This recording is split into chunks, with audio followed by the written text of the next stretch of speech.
Our toughest design challenge recently was Nate had an idea to change a room and to bring all of our books out of storage and really create this like grown-up hangout spot. And we sat in there for 2 days and we couldn't figure out what to do or how to crack it. We figured it out eventually, but that was the most difficult design challenge recently. Poppy, however, is going to be a whole nother basket of crazy. She's got opinions about her big girl bed, trying to find a way to make a room that feels feminine but still sophisticated and not like garbage. It's hard. I keep my bracelets on all the time. It's the same things that I've had forever. They are all from Nate for different reasons. I have a love bracelet because he loves me. I have an evil eye bracelet because I was going through some stuff with my family and he wanted me to feel protected. And then this leather bracelet I just took from his drawer because I liked it. Listen, I think that black is one of the sexiest colors you can incorporate into any space because I think it transcends any design aesthetic. It could be modern, it could be old, it could be traditional. I think people are scared of it because they don't understand it, but I think it's a really powerful and important color in any interior. The most irritating trend. The most irritating trend for me are rules, which I know is a really cliche answer, but the truth is, all of these ideas and these rules around design are bullshit. The fact is that your space needs to feel like an extension of not only who you were, but who you are and who you want to become. And there are no rules around that. Have fun, explore. I've always been obsessed with artists because I have such deep appreciation for the idea of really creating something from within, something being completely original. When I went to sit down at a pottery wheel for the first time, it was the first thing I've ever done that I felt so connected to. It was almost meditative. I loved the fact that you've got the clay between your hands, the idea that you're really kind of feeling this form into creation. And I looked up from my watch and I'd been there for 3.5 hours. I have like a pair of old jeans that are all stained up and gross that I wear, and I've got like a very fancy apron. Needless to say, I'm obsessed. If I was, Jon Snow, Jeremiah Snow. What's the issue? I wish I had his ass. Jamie with one gold hand. And he has sex with his sister. I would either be Jon Snow or like Khaleesi's long lost twin brother. The only problem with Game of Thrones is when it ends and you have to wait like another year for the next season.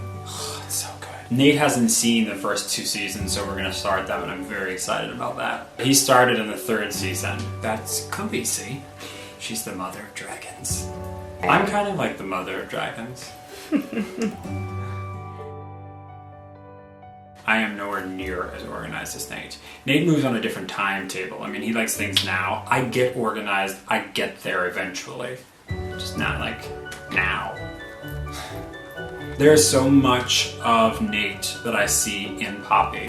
Her goofiness, her playfulness. I'm much more serious, and the part that we always laugh about is that I need 15 minutes in any occasion to kind of warm up and feel comfortable. Poppy's the exact same way, so we laugh about it no matter where we go or what we're doing.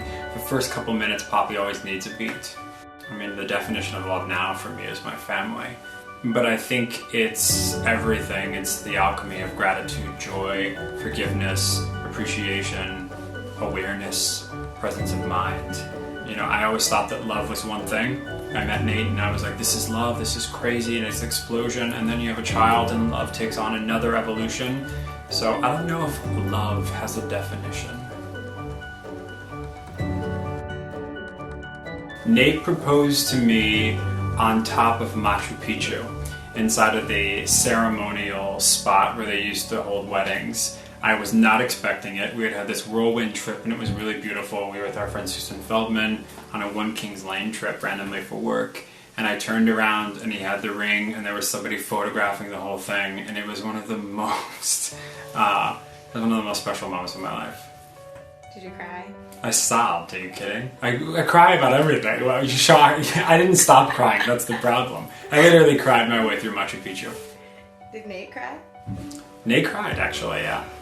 When Nate and I first met, we were on a trip to Mexico, actually, walking on a beach, and I had this whole dream the night before that I shared with him about the two of us with this little girl with dirty blonde hair, curly at the ends, and I kept saying her name in the dream, and it was Poppy. So when we found out we were having a little girl, we both looked up at each other at the same time and said, it's Poppy. Poppy and Nate and I have this ceremony every Sunday. Poppy comes into our room. We watch Peppa the Pig. She gets 2 episodes. That's all she gets. And then afterwards we go downstairs and I make pancakes every weekend. There's something about the light that comes in the morning mixed with Poppy, the sound of her feet running on the ground, and the smell of pancakes that is like a type of home that I don't know if I'll ever be able to describe. I met Nate through Rachel Zoe about 10 years ago. I was working for her and she said, oh, I have this friend, you guys would love each other, but you know, he's in a relationship. Fast forward years and years later, I saw him in New York. We were friends at that point and we went on a date and it never ended. Nate has one of those really rare abilities to see people the way they want to be seen. He's so confident and strong and so sweet at the same time. So I remember thinking the first time I met him, my hair looks like I put a lot of effort into it, much to Nate's disappointment. I don't. I literally put some pomade in it every day. I have a lot of it. Like every piece of hair I have is on my head. I can't believe people want to know if I work out. I don't really have a regimen when it comes to working out. I try to work out 5 days a week. I try to run a couple days a week. I'm an early riser. I'm usually up around 5 a.m. every day. So if it's not a run, then I go to the gym. I'm all about eating well, which is my big thing. And lately I'm on intermittent fasting, which is not cute. 5 years from now, gosh, I don't know what 5 months from now looks like. I can tell you what I hope. I hope that our family has grown. I hope that Nate and I are continuing to create beautiful things. You know, our mission as a family is to leave this place more beautiful than it was when we got here. So I hope that we're continuing to do that. I'm looking forward to Nate and I pushing each other. We like the idea of creating spaces that tell other people's stories. One episode will be super modern, the other episode will be infused with tons of color. I love the idea that we get to meet all of these people who are stuck in a chapter of their life, and through design we get to help them move through that. It's a huge gift, one that Nate and I take very seriously, and the show is just a blast to do with the person you love. He's calling me.